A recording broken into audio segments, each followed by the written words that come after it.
élections. Mais ce lundi, nouveau rebondissement.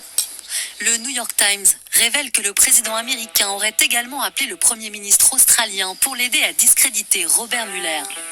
Chargé d'enquêter sur une possible collusion entre Donald Trump et la Russie lors de la dernière présidentielle, le procureur a subi les foudres de la Maison-Blanche pendant des mois.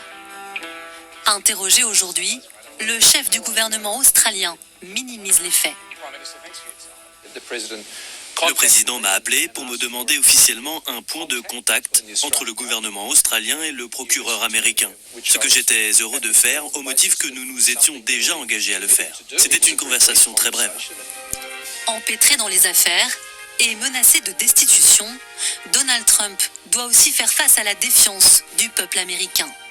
Selon un récent sondage, le nombre d'électeurs souhaitant voir sa destitution aboutir a bondi en une semaine, passant de 37 à 47%. Et c'est précisément ce que vous nous disiez tout à l'heure. C'est pour ça qu'il est aussi fébrile. Est-ce que c'est ce sondage-là qui, au fond, inquiète Donald Trump ? Oui, il est extrêmement inquiet parce que les démocrates ont bien joué. Comme il a été dit, Nancy Pelosi a vraiment freiné au maximum parce que sur le plan de la stratégie politique, c'est un risque considérable. Mais à partir du moment où il y avait cette histoire ukrainienne, les démocrates se sont rendus compte qu'il y avait des chances de mener une mise en accusation qui ne soit pas uniquement partisane. Et ils ont en fait retiré le dossier au président de la commission judiciaire, qui lui est un partisan, M. Nadler, qui se serait déconsidéré et qui aurait facilité la tâche des Républicains pour torpiller l'opération. En disant c'est une affaire politique montée contre moi, je suis une victime. Et on a ces trois commissions qui enquêtent, mais en particulier la commission des renseignements, ça tombe bien puisque c'est une affaire de... Et c'est le Adam Schiff qu'on a vu qui est beaucoup plus calme et qui est en train de faire une mise en accusation étroite. Parce qu'il y a tout un tas de démocrates qui voudraient ramasser, violation de la clause d'émolument, il s'enrichit aux frais des autres, et toutes les violations dont on parle depuis 2 ans et demi qui n'ont pas accroché. Et donc là, on est en train de s'acheminer vers une mise en accusation sur ce thème uniquement, de mise en jeu de l'intérêt national et de la sécurité nationale par abus de pouvoir pour son bénéfice personnel, en espérant... Parce que l'avantage des enquêtes, on l'avait vu pour Nixon, au fur et à mesure des enquêtes, il sort des éléments. Et c'est ainsi que l'opinion bascule. Alors nous n'en sommes pas à ce qu'un certain nombre de républicains basculent, mais un certain nombre d'entre eux, dont Mitt Romney, disent c'est quand même préoccupant, ce n'est pas normal que... Il y a encore, dans le même sondage que vous évoquiez, où il y a 47% de l'opinion qui est favorable à l'impeachment, 47% qui est défavorable à l'impeachment quand même. C'est juste les plus 10 points en une semaine. 10 points. Oui. Mais dans le même sondage, vous avez encore 92% des républicains qui sont hostiles à la destitution du président des États-Unis. Donc le socle, il tient. Et pour répondre à votre question, mais qu'est-ce qui l'inquiète en fait ? Oui. Je crois que ce qui l'inquiète, c'est de perdre le narratif de ce qui se passe. C'est-à-dire que quand on évoque Fox News tout à l'heure, c'est ça l'enjeu pour lui. L'enjeu, c'est d'être celui qui énonce une vérité, qui n'est pas forcément la vérité, mais une vérité qui est entendue par les Américains.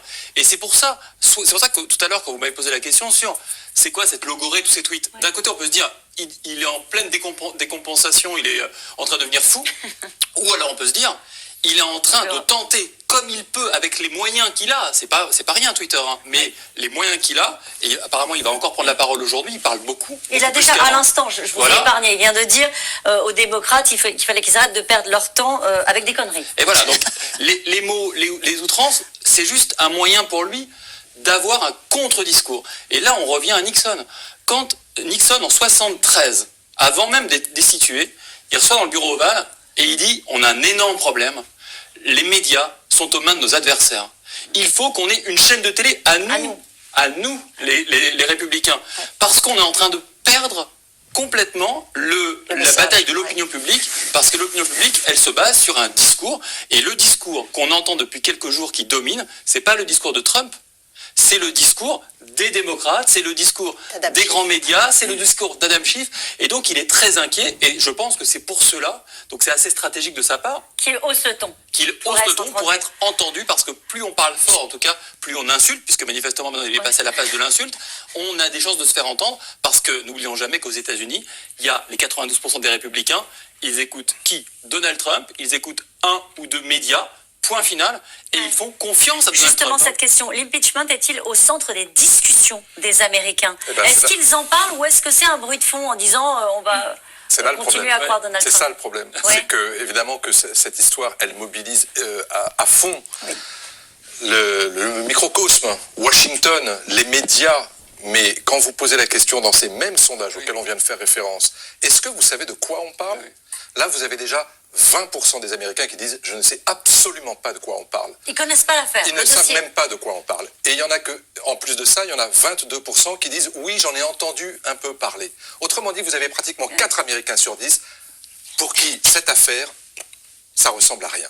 Pas suffisamment, en tout cas, pour accrocher leur attention et pour pouvoir éventuellement les convaincre. Pour le moment. Et deuxième, oui, pour le moment, pour le mais c'est très difficile d'intéresser au quotidien, jour après jour, les Américains à une histoire qui est abominablement compliquée et sur laquelle, en plus, et c'est là où Thomas a raison de rajouter cela, c'est que au sein du Parti républicain, il y a encore un mois, vous aviez 66% des républicains qui pensaient que le président était honnête.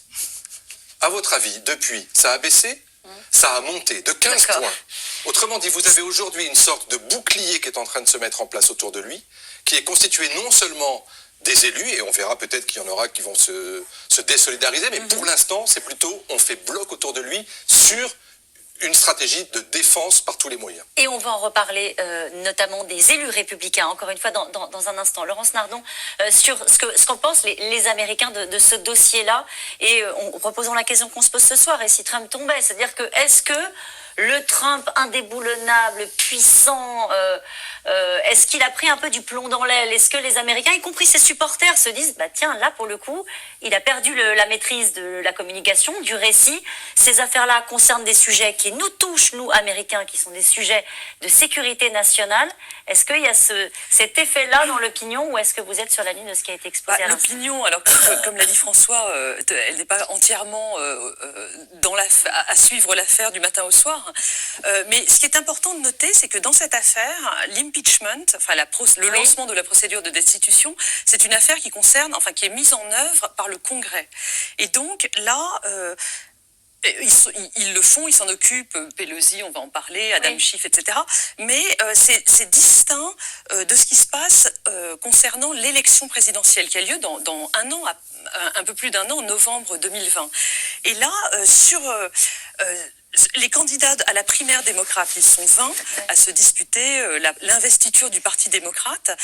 Ils ne sont pas aussi présents dans ce qu'on entend depuis une semaine sur la procédure de destitution, parce que eux, leur politique, leur démarche, c'est de proposer et de construire un programme pour les Américains. Et c'est pour ça que là, on va avoir, si vous voulez, deux trains parallèles, qui sera le train de la campagne présidentielle et le train de la procédure de destitution qui est jouée au Congrès. Ça peut aller vite, la procédure de destitution. C'est pour ça, tout à fait, que Nancy Pelosi indique qu'elle veut aller très très vite dans cette procédure de destitution à la Chambre. Vous savez, alors, est-ce que c'est le moment de le rappeler qu'il y a la Chambre qui vote à la majorité simple la mise en accusation du président, c'est ce qu'on appelle littéralement l'impeachment, et que si c'est voté, ensuite le dossier passe au Sénat, et on va où les sénateurs... Je vous promets qu'on va parler du Sénat, des Républicains et des jeux politiques.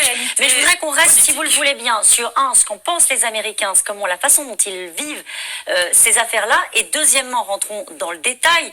Ces affaires, elles sont tentaculaires, c'est très compliqué, on ne va pas se raconter d'histoire, de s'y retrouver quand on le lit au quotidien d'ici.